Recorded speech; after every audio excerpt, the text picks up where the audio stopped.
24/7 First Alert weather. It is spring break for many around the area this week. Spring officially began this afternoon, so winter is officially over. That's when the vernal equinox is when the sun energy is equal in the northern hemisphere and the southern hemisphere, where it's really focused on the equator. So equinox, meaning equal night, roughly equal daylight hours to equal nighttime hours through this day today and through the next couple of days. It's worth mentioning yesterday, 58 degrees, pretty nice for Sunday. Our high temperature yesterday in Boise was the warmest temperature Boise has seen since the 1st of November when it was 65 degrees. So it has been a cold winter season. Average high for this time of year, 57. So this isn't really that significant. It's really just back up to average for this time of year. And now we're seeing much cooler temperatures. 44 degrees right now in Boise, 42 in Caldwell, 31 in McCall, and it's some 10 to even close to 15 degrees in some cases, cooler than this time yesterday. So a big difference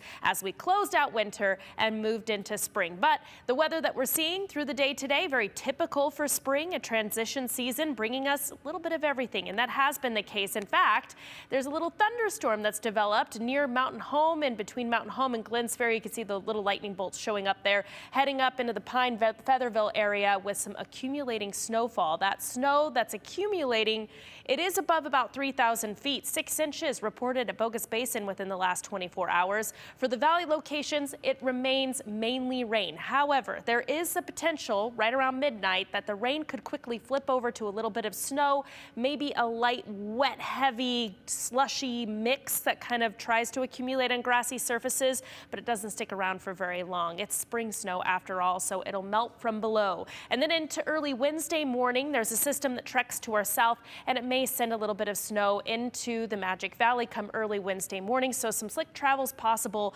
but it's not significant as far as accumulation is concerned. Tomorrow, all things considered, it's a pretty nice day. We get the sunshine back, partly cloudy, partly sunny, depending on how you want to look at it, though temperatures will be below average for this time of year.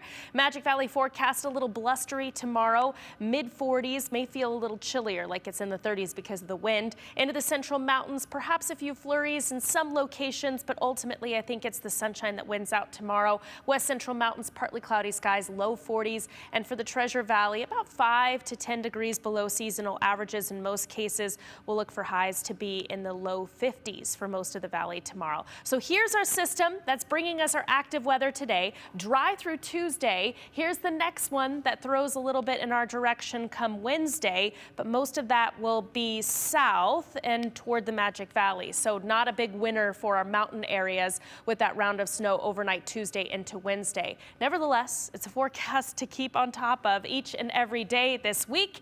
Potential for rain and snow again on Wednesday and on Friday, even isolated thunderstorms possible, as spring weather would bring us some surprises every now and again. Doug? All right, Bree, it just continues. Thank you.